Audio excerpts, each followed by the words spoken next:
The Krillian raiders had seen many vessels in their decades of piracy across the Outer Rim. Cargo haulers laden with precious metals, luxury yachts carrying wealthy dignitaries, even military transports they'd been foolish enough to attack in their youth. But never had they encountered anything quite like the bright yellow craft that tumbled through their scanning range near the Zeta 7 waypoint. Captain Vex Thor, the scanner operator, chittered, his mandibles clicking with confusion. The vessel, it appears to be unarmed. Minimal shielding. Strange energy signature. Vex Thor's 3 eyes narrowed with predatory interest. Life signs: 43 organics. Mostly juveniles. 1 adult. The operator paused. They're human. A ripple of excitement passed through the bridge crew. Humans. The newest species to join the Galactic Council, and already making waves with their unusual psychology and reckless behavior. Their ransom value would be astronomical. Prepare boarding pods, Vex Thor commanded. This will be our easiest prize yet. Inside the school bus, Emery pressed her face against the reinforced window, her breath fogging the glass as she stared at the approaching Krillian vessels. At 16, she'd been on dozens of field trips, but this one to the Mars Colony Museum was supposed to be educational and boring, not life-threatening. Mrs. Patterson, she called to their teacher. Those ships don't look friendly. Calvin, sitting beside her, pulled up the identification database on his tablet. His fingers flew across the screen, his analytical mind already working through the problem. Krillian raiders, known for piracy, kidnapping, and extortion. We're in serious trouble. Mrs. Patterson, a woman in her 50s with steel-gray hair and the composure of someone who'd taught middle school for 30 years, moved to the front of the bus. She assessed the situation with the same calm she used when breaking up cafeteria fights. Everyone, remain calm, she announced. Emery, Calvin, your class representatives. Help me keep everyone together. The bus shuddered as magnetic clamps locked onto its hull. Through the walls, they could hear the hiss of cutting torches. The younger students began to whimper, but Emery stood up, her jaw set with determination. Listen up, she shouted, channeling every ounce of authority she'd learned as captain of the debate team. We're humans. We don't panic. We adapt. Calvin nodded, standing beside her. She's right. Remember what we learned in galactic history? Every species thinks humans are crazy because we don't give up. Ever. The airlock breached with a metallic screech. 6 Krillian pirates stormed aboard, their chitinous exoskeletons gleaming under the bus's fluorescent lights, plasma rifles raised. They resembled giant praying mantises, all sharp angles and predatory grace. Vex Thor entered last, his ornate armor marking him as the leader. Human younglings, he hissed in heavily accented standard. You are now prisoners of the Krillian Syndicate.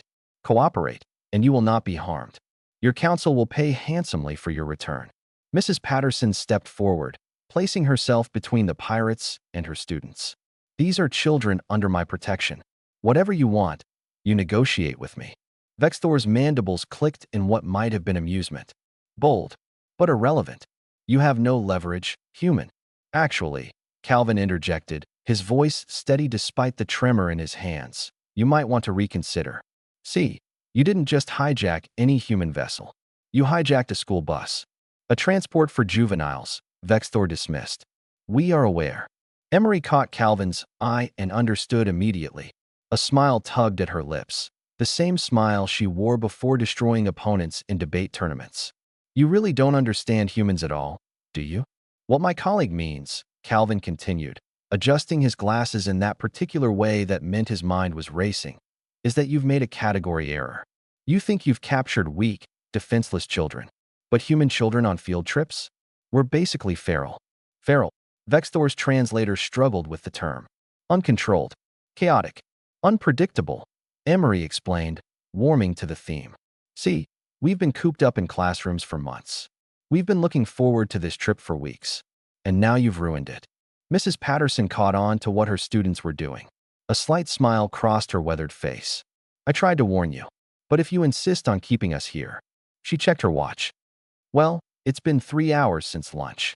They're going to get hungry soon. As if on cue, a 6th grader named Marcus raised his hand. Mrs. Patterson? I'm hungry. And Bobby took my chips. Did not. Did too. Children, Mrs. Patterson said without much conviction. Please. Vexthor shifted uncomfortably. Silence them. Can't. Emery shrugged. You wanted hostages. These are human children. This is what you get. What followed was a masterclass in psychological warfare through sheer juvenile chaos. The younger students, taking cues from Emery and Calvin, began the assault. Questions came in relentless waves. Are you a bug? Why do you smell like that?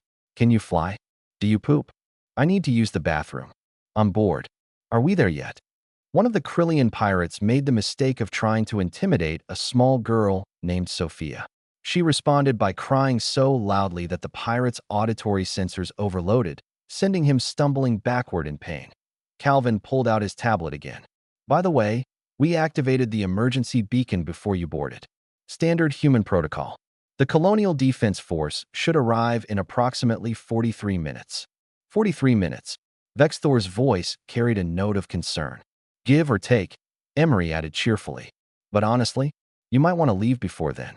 Because in about 20 minutes, Mrs. Patterson usually lets us have free time on the bus. Free time. The translator seemed to choke on the concept. Mrs. Patterson nodded gravely. I can only maintain order for so long. After that, she gestured at the increasingly restless students. Well, you'll see. One of the teenagers had found the bus's entertainment system and started blasting music.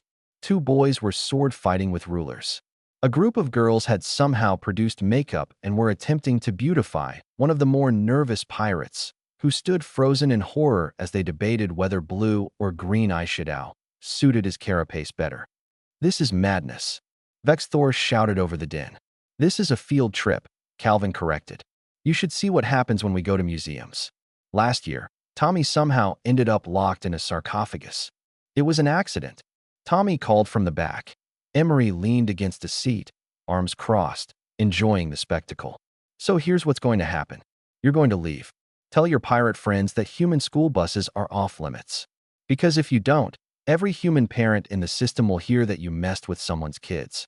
And Captain, human parents make the Colonial Defense Force look merciful. Vexthor looked around at his crew. One was being braided by a group of enthusiastic 10-year-olds. Another was desperately trying to answer a barrage of science questions from an overly eager student. A third was backing away slowly from Marcus, who discovered the pirates were squishy when poked. Retreat, Vexthor commanded. Now, wait, Mrs. Patterson called as they scrambled toward the airlock. Don't you want to take something? For your trouble? Vexthor paused at the threshold, his dignity in tatters. What could you possibly offer? She held up a box. Fundraiser cookies? We're trying to raise money for new band equipment. The captain stared at her for a long moment, then reached for his credit chip with a defeated gesture. How much? 20 credits a box. Their chocolate chip. 40 minutes later, the Colonial Defense Force arrived to find the school bus intact, its occupants cheerfully eating cookies and taking selfies with the plasma burns on the walls. The Krillian raiders were long gone, fleeing into deep space with their dignity destroyed and 12 boxes of overpriced cookies. Emery and Calvin sat together at the back of the bus as Mrs. Patterson gave her statement to the authorities. Think they'll come back?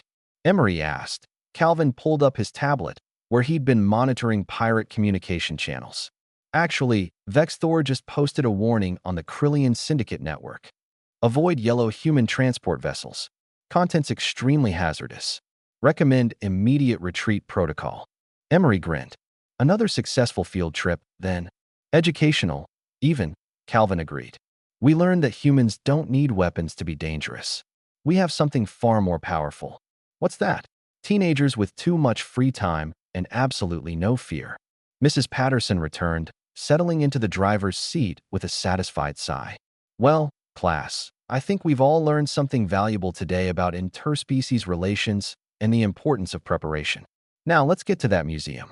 We're only 3 hours behind schedule. The students cheered as the bus pulled away from the debris field. Behind them, Krillian pirates across 3 sectors updated their target databases, adding a new entry in bright red letters. Human school buses do not engage under any circumstances. Human children, it turned out, were the most terrifying weapons in the galaxy, and they didn't even know it.